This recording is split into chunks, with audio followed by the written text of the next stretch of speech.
হবে না।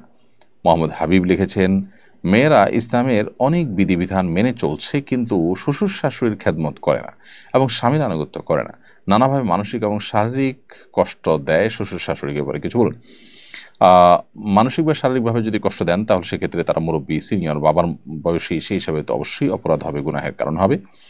এবং শ্বশুর শাশুড়ির প্রতি রেসপেক্ট করা, অ্যাজ এ মা বাবার মতো বড়, তাদেরকে সম্মান করাটা আমাদের কর্তব্য। নবী সাল্লাল্লাহু আলাইহি ওয়াসাল্লাম বলেছেন, মাল্লাম ইয়াক্কির কাবীরানা ফালাইসা মিন্না, যে ব্যক্তি আমাদের বড়দেরকে শ্রদ্ধা করে না তারা আমার উম্মত নয়, নবী সাল্লাল্লাহু আলাইহি ওয়াসাল্লাম বলেছেন। সো বড় হিসেবে তাদেরকে শ্রদ্ধা করতে হবে এবং সাধ্য অনুযায়ী তাদেরকে সেবা আপনি করবেন, এটা নৈতিক একটি দায়িত্ব।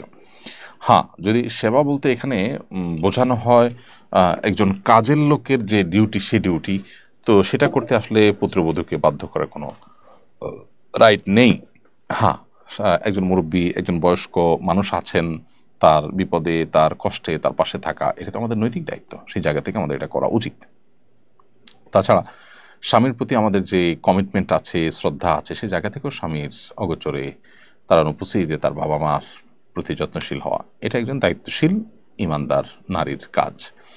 কিন্তু সেটা যেন, ওই যে বললাম, তার উপরে তাকে কাজের মেয়ের মতো করে আননেসেসারি কাজের বোঝা তার উপরে চাপিয়ে দেওয়া যেন না হয়, সেটিও পুরুষদেরকে লক্ষ্য রাখতে হবে বা ছেলেদেরকে, ছেলের পক্ষকে লক্ষ্য রাখতে হবে। এটা ঠিক যে অনেক মেয়ে তাদের মধ্যে দিনই বিষয়ে প্র্যাকটিস করার মানসিকতা আছে আলহামদুলিল্লাহ, কিন্তু শ্বশুর শাশুড়ির প্রতি তারা একেবারেই অমনোযোগী এবং এটাকে তারা একরকম বোঝা মনে করেন। এই অতি স্বাধীনতার একটা মানসিকতা আমাদের অনেকের মধ্যে আছে, এই জায়গাটা তাদের সংশোধন করতে হবে, ডেভেলপ করতে হবে। মোহাম্মদ ইউসুফ